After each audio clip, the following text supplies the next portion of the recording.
नमस्कार, मैं रोहित कुमार, आप न्यूज़ नेशन देख रहे हैं। देश में आज रात 12 बजे से लॉकडाउन 4 जो है वो लागू हो जाएगा। उसको लेकर के गृह मंत्रालय की तरफ से जो गाइडलाइन है वो जारी कर दी गई है। उस गाइडलाइन में क्या चीज़ें हैं वो हम बताएंगे आपको। उस गाइडलाइन में किन चीज़ों की रियायत दी गई है, देश के लिए किस तरीके से लॉकडाउन 4 नया है और इसमें नई चीज़ें क्या हैं, वो तमाम चीज़ें। तो इस वक्त मेरे हाथ में आप देख रहे हैं ये मिनिस्ट्री ऑफ होम अफेयर्स यानी कि जो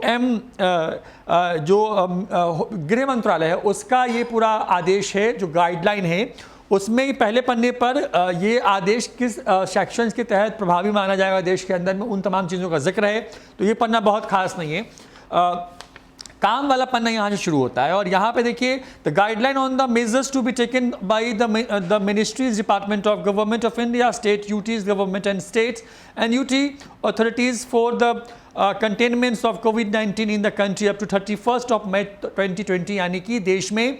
तमाम राज्य केंद्र शासित प्रदेश जो हैं वहाँ पर क्या गाइडलाइन तय की गई है 31 मई तक के लिए, उसका पूरा मसौदा है ये, वो गृह मंत्रालय ने जारी कर दिया। तो सबसे पहले शुरुआत की गई कि lockdown shall continue to remain in force up to 31 March, यानी कि देश भर में लॉकडाउन 31 मार्च तक प्रभावी होगा। उसके आगे पॉइंट नंबर 2 में जो है वो चीज़ें लिखी गई हैं कि the following activities shall continue to remain prohibited throughout the country, यानी कि ये वो गतिविधियां हैं जो कि पूरे देश के लिए बंद की गई हैं। अब उसमें कौन कौन सी चीज़ें हैं जो बंद रखी गई हैं, तो जो इन चीज़ों का जिक्र है उसमें है कि सभी all domestic international air travel of passengers except for domestic medical services, domestic air ambulance and for the security purpose और purpose as permitted by MHA, यानी कि मिनिस्ट्री ऑफ होम अफेयर्स। कहने की कोशिश है कि पहले पॉइंट में यानी कि 2 का क्लाउज 1 जो है उसमें कहा गया है कि सभी घरेलू और अंतर्राष्ट्रीय विमान सेवाएं बंद रहेंगी, सिर्फ मेडिकल और जो एम्बुलेंस सेवाएं हैं, एयर एम्बुलेंस सेवाएं हैं वो चलेंगी, और कोई विशेष परिस्थिति में जो MHA जो है उसके हिसाब से जो आदेश होगा वो चीज़ें यहाँ पर होंगी। उसके बाद पॉइंट नंबर 2 कहा गया है कि मेट्रो सेवा पूरे देश में बंद रहेगी, यानी कि वो तमाम शहर जहां पर मेट्रो की सेवाएं हैं, दिल्ली, मुंबई, कोलकाता, चेन्नई, बेंगलुरु, लखनऊ, उन तमाम जगहों पर मेट्रो सेवाएं पूरी तरीके से बंद रहेंगी। तीसरे पॉइंट में लिखा गया कि school, college, educational training, coaching institute etc. will remain closed. Online distance learning shall continue to be permitted and shall be encouraged, यानी कि स्कूल, कॉलेज, जो कोचिंग्स हैं वो भी 31 मई तक देश भर में बंद रहेंगे। 4 नंबर पॉइंट है, लिखा गया है कि तमाम होटल, रेस्टोरेंट, हॉस्पिटल्स, जो हॉस्पिटैलिटी सर्विसेज हैं यानी कि रेस्टोरेंट, होटल्स, रहना, खाना पीना, ये तमाम जो चीज़ें हैं जो होटल्स के अंदर में होती हैं, रेस्टोरेंट्स के अंदर में, वो तमाम चीज़ें बंद रहेंगी। हाउएवर इसमें क्लाउज ऐड किया गया, वो ये है कि housing, health, police, government officers, health care workers, फिर standard persons including tourist and for quarantine facilities and running of canteen at bus depots, railway station, at airport, restaurant shall be permitted to operate kitchen from home delivery to food items, यानी कि जितने भी जो जरूरी सेवाएं हैं वहाँ के लिए किचन काम करेंगे और लोगों के घरों तक मिल पहुँचाने के लिए चीज़ें काम करती रहेंगी। लेकिन उसके बाद का जो पॉइंट नंबर 5 उसमें लिखा गया है कि all cinema hall, shopping malls, gymnasium, swimming pools, entertainment parks, theatre, bars and auditorium, assembly hall and similar places, sports complex and stadia will be permitted to open. However, separators will not be allowed, यानी कि तमाम जो cinema घर हैं, जो shopping malls हैं, gym है, swimming pool है, एंटरटेनमेंट पार्क्स है, थिएटर्स है, बार्स है, वो तमाम चीज़ों को बंद रखने का जो है वो आदेश इस गाइडलाइन में दिया गया है। सभी social, political, sports, entertainment, academic, cultural, religious functions and gathering and large, मतलब कि तमाम वो चीज़ें जिसमें सामाजिक कार्यक्रम, राजनीतिक कार्यक्रम, खेल से जुड़ा हुआ कार्यक्रम, कोई इंटरटेनमेंट से जुड़ा कार्यक्रम, शैक्षणिक कार्यक्रम, कला से जुड़ा कोई कार्यक्रम जो है, ये तमाम चीज़ें, और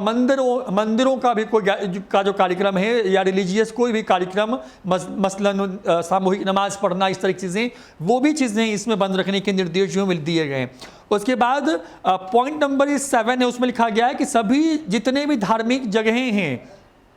वो पूजा के लिए, पब्लिक के लिए, यानी कि पूजा तो वहाँ पे चलती रहेगी, वहाँ पर धार्मिक अनुष्ठान चलेंगे, लेकिन पब्लिक गैदरिंग वहाँ पर अलाउड नहीं, यानी कि पब्लिक के लिए मंदिर के कपाट फिलहाल 31 मई तक बंद रहेंगे। ये और इसके लिए कहा गया कि इसको स्ट्रिक्टली इसका पालन कराया जाए, ये कहने की कोशिश है। अब आपने 1-2 नंबर पॉइंट में देखा तो एक में एक बात है, पॉइंट नंबर 2 में कुल 7 पॉइंट्स है। पॉइंट नंबर 3 में है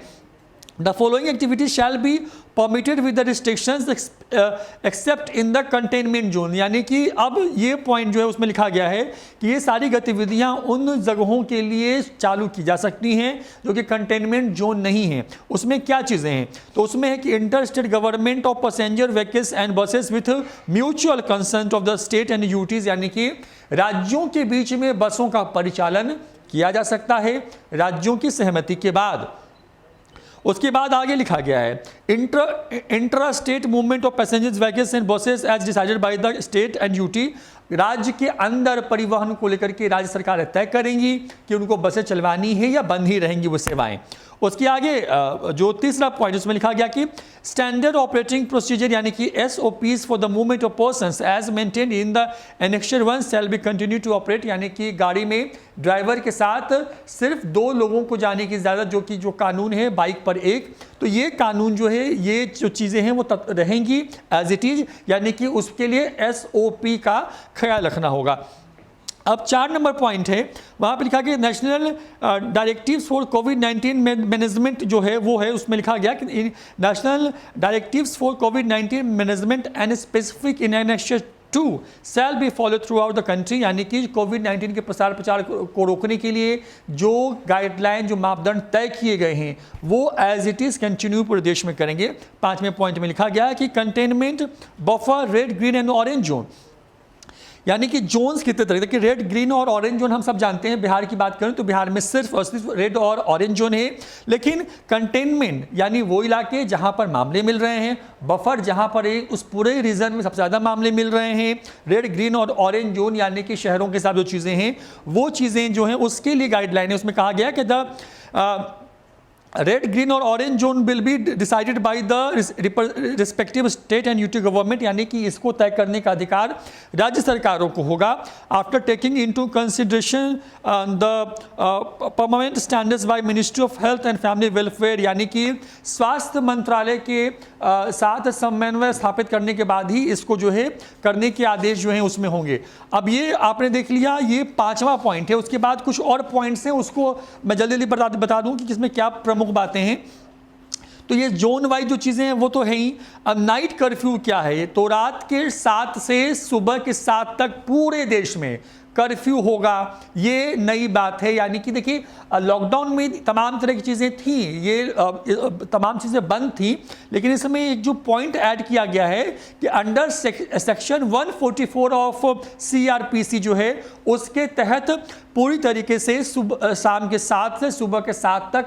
किसी प्रकार के परिचालन, बाहर निकल के किसी भी प्रकार की गतिविधि पर पूरी तरीके से रोक होगी। एक नई बात जो ऐड ऑन की गई है, इसके पहले लॉकडाउन 3 तक में वो चीज़ें थी कि लोग परहेज करें, नहीं निकलें, लेकिन ये प्रोटेक्शन ऑफ वेलरेबल पर्सन्स, यानी कि वो लोग जिनकी उम्र ज़्यादा या कम है उनके लिए एक नया आदेश इसमें जारी किया गया। कहा गया है पर वो लोग जिनकी उम्र 65 साल से ज़्यादा है, वो जो प्रेग्नेंट वुमेन्स हैं वो, और बच्चे जिनकी उम्र 10 साल से कम है, shall stay at home except for essentials and health purpose, यानी कि उन सभी लोगों को घर में रहने का आदेश दिया गया है, सिर्फ ज़रूरी और मेडिकल इमरजेंसी के अलावा, यानी कि 65 साल से ऊपर के लोग, यानी कि जो बुजुर्ग लोग हैं, और 10 साल से कम उम्र के बच्चे, उनके लिए आदेश है कि उनको घर में ही रहना है, मेडिकल और इमरजेंसी पर्पसेस को छोड़ दें। तो उसके बाद की बात करें तो यहाँ पर दूसरे पॉइंट्स हैं, उसमें लिखा गया है कि all other activities will be permitted except those which are specifically prohibited, यानी कि इसके अलावा बाकी काम करने को लेकर के अनुमति होगी, लेकिन वो चीज़ जो कि इस लिस्ट में गाइडलाइन में है उसको छोड़ करके यूज ऑफ आरोग्य सेतु जो है वो इसके बारे में किया गया, और special directions to ensure movement of person and goods in certain cases. तो उसमें है कि कुछ राज्यों के लिए अलग अलग हिसाब से मेडिकल स्टाफ, नर्स से पैरामेडिकल स्टाफ्स के मूवमेंट्स के लिए तमाम चीज़ें हैं। तो ये 3 पन्नों का ये कुल 3 पन्नों का आप देख रहे हैं जो ऑर्डर है जो मिनिस्ट्री ऑफ होम्स ने निकाला है थोड़ी देर पहले, जिसमें पूरी गाइडलाइन है। इसमें जो महत्वपूर्ण विषय हैं कि विमान सेवा बंद रहेगी, विशेष ट्रेनें चलती रहेंगी, मेट्रो बंद रहेगा, सिनेमा हॉल, मॉल्स, ये तमाम चीज़ें बंद रहेंगे, रेस्टोरेंट, होटल्स बंद रहेंगे। साथ ही जो बुजुर्ग हैं उनके लिए आदेश है कि वो घरों के बाहर नहीं निकलेंगे। सार्वजनिक स्थल पर गुटखा, पान मसाला थूकना प्रतिबंधित होगा, सार्वजनिक जगहों पर ये खाना प्रतिबंधित होगा, और साथ ही पूरे देश में लोगों को मास्क बाहर निकलने वक्त में पहनना कंपलसरी कर दिया गया। फिलहाल इतना ही। देखते रहिए न्यूज़ फॉर नेशन। नमस्कार।